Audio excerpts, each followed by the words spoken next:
Assalamu alaikum.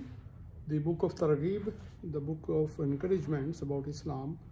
We will read chapter number 25, and the title of this chapter is Blessings of Permissions.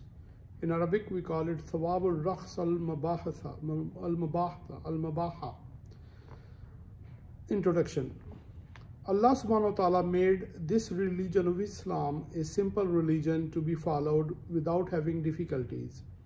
He has chosen us to deliver the message of Islam, called us to submit ourselves to Him, and made this religion an easy one. The Quran states in Surah Al-Hajj, surah about the pilgrimage, the following, and this is the surah number 22 and ayah number 78, a part of the ayah number 78. He has chosen you and has imposed no difficulties on you in religion. And these are the words of Allah subhanahu wa ta'ala. While Allah subhanahu wa ta'ala prescribed rules and regulations to be followed, He also prescribed an easy way to follow these injunctions.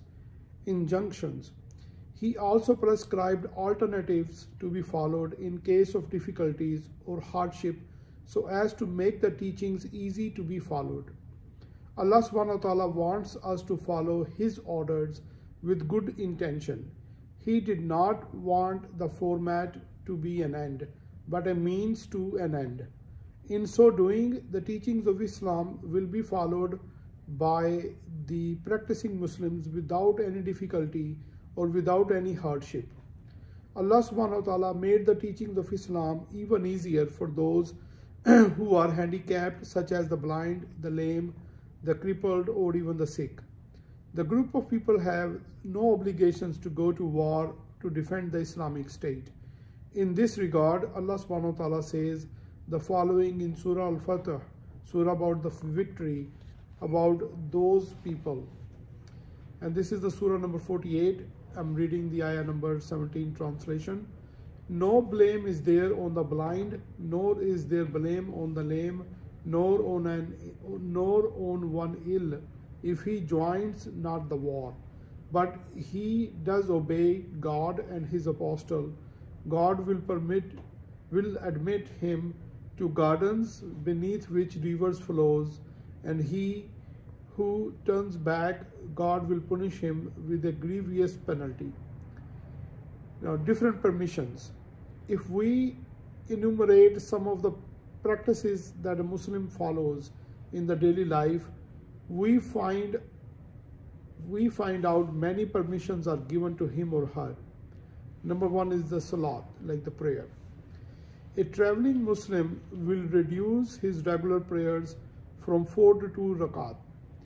He has been given the permission even to continue Zohar and Asr prayers together, in as much as he is to combine the Maghrib and Isha prayers together. The prayer at the battlefield is to be reduced to 1 rakat. And this is mentioned in Surah Al-Nisa, surah about the women, surah number 4, ayah number 102. A pilgrim is to join Salatul Zohar and Asr at Arafat, as well as to join Salatul Maghrib and Isha at Muzdalifah. A pilgrim at Mina for a period of 3 to 4 days is to reduce the prayers from 4 rakat into 2 rakats. A menstruating woman is not to pray as long as she is in her monthly period. She is excused from salat. She does not have to repeat the missing salat at all. A Muslim who misses his regular salat is to make them up later without penalty. While Muslims men are required to attend Friday salat in Jamaat, like in congregation, Muslims women are not obliged to do so, but are encouraged to go to masjid to pray. Their primary responsibility is to take care of their children, and especially the infants. They should not be disturbed, obliged, and harassed while performing their religious duties. They are to be rewarded for performing their obligations to their children. When a Muslim does not find water to make ablution, we call wudu, he has been given the permission to replace the wudu with the tayammum. The same thing is said if he is sick and cannot use water. The same thing is also applied for the one who is not clean and cannot find water. He is authorized to make the yammum. If a Muslim misses the Eid prayers with the Jamaat for one reason or the other, he is to pray at home individually. When a Muslim is riding a plane or train or bus or a car, he can pray in any direction while seated. When a person is sick, he can pray while sitting on a chair, on the floor, or in the bed.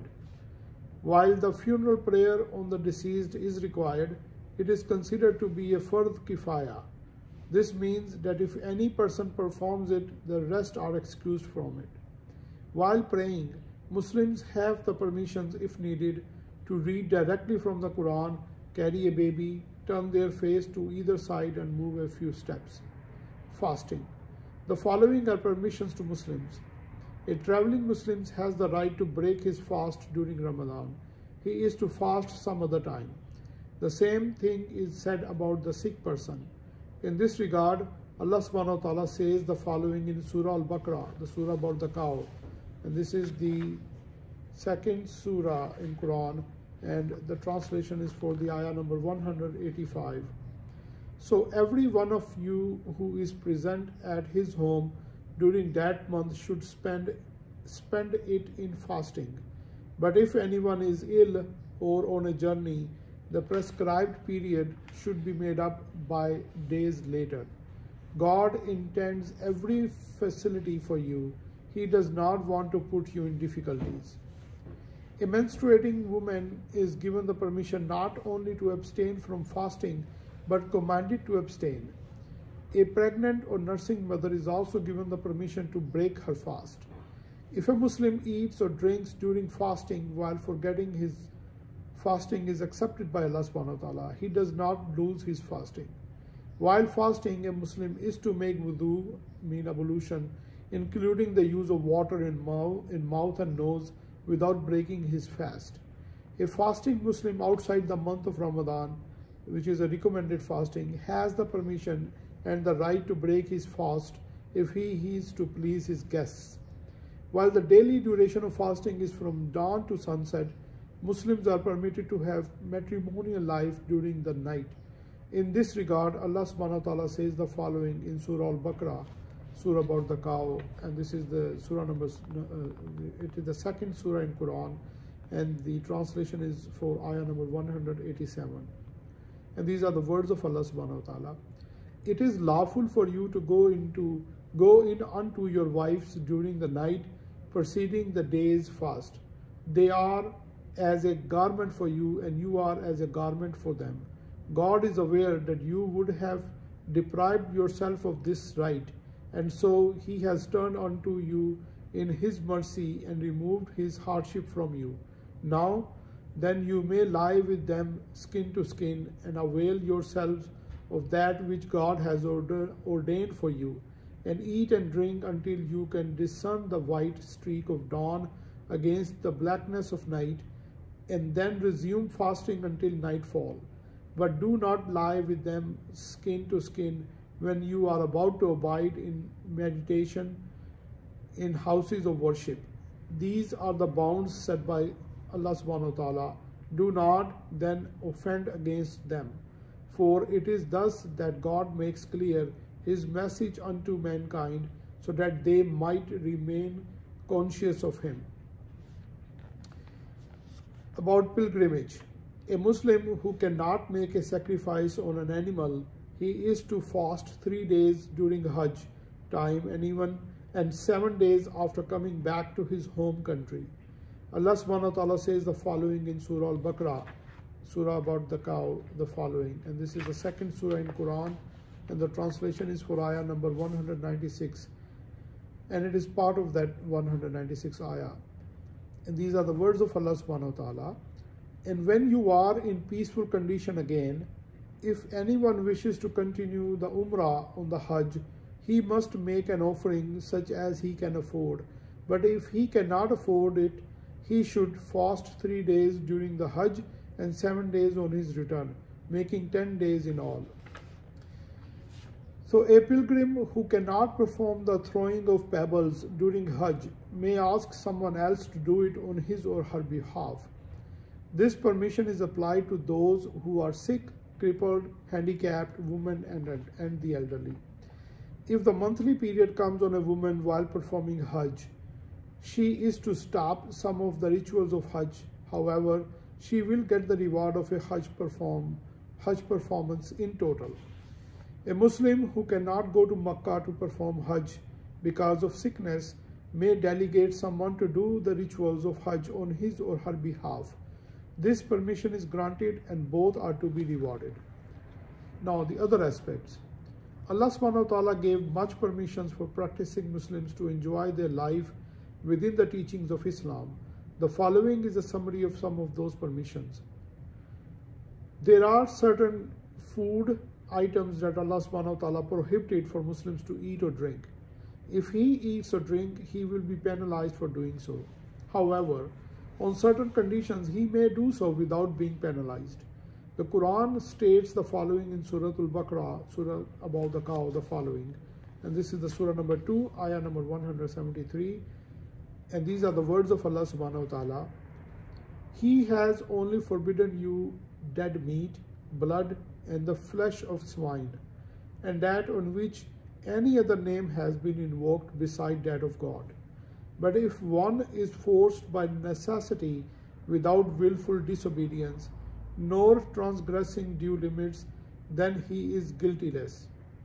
He is guiltless, for God is oft forgiving, most merciful. There are many social, cultural, educational, and economic transactions that take place in life.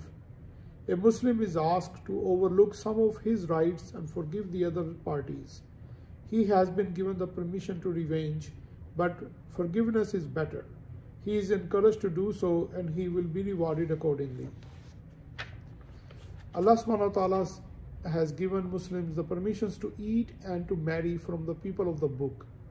Allah subhanahu wa ta'ala says the following in Surah Al-Ma'idah, Surah about the table spread, and this is the Surah number 5 and the Ayah number 5. And these are the words of Allah subhanahu wa ta'ala. This day are all things good and pure made lawful unto you. The food of the people of the book is lawful unto you, and yours is lawful unto them. Lawful unto you is in marriage are not only chaste women who are believers, but chaste women among the people of the book, revealed before your time. When you give them their due dowers and desire chastity, not lewdness, nor secret intrigues. Final remarks. Allah subhanahu wa ta'ala made his religion of Islam a complete and a total way of life for all generations at all times. He made it easy to be followed. He also gave us the permission in many cases to be excused, to be forgiven, and to be allowed to do the easier way. He wanted us to enjoy our religion and to be rewarded at the same time. He wanted us to be witness for him in the day of judgment. Therefore, Muslims are to try to benefit from these permits for the sake and love of Allah subhanahu wa ta'ala. We pray that Allah subhanahu wa ta'ala accept our deeds, our actions, our intentions, and our dua. Last but not least, let me remind you of the hadith of Prophet Muhammad sallallahu alaihi wasallam saying, and this is narrated by Abu Hurairah radhiyallahu ta'ala anhu, that the Prophet Muhammad sallallahu alaihi wasallam said, "The religion of Islam is indeed easy. Whoever makes it tough is a loser." And this is reported from the Sahih Bukhari collection. Let us ask Allah subhanahu wa ta'ala forgiveness, guidance, and mercy. Assalamu alaikum wa rahmatullahi wa barakatuhu. With this we conclude this chapter.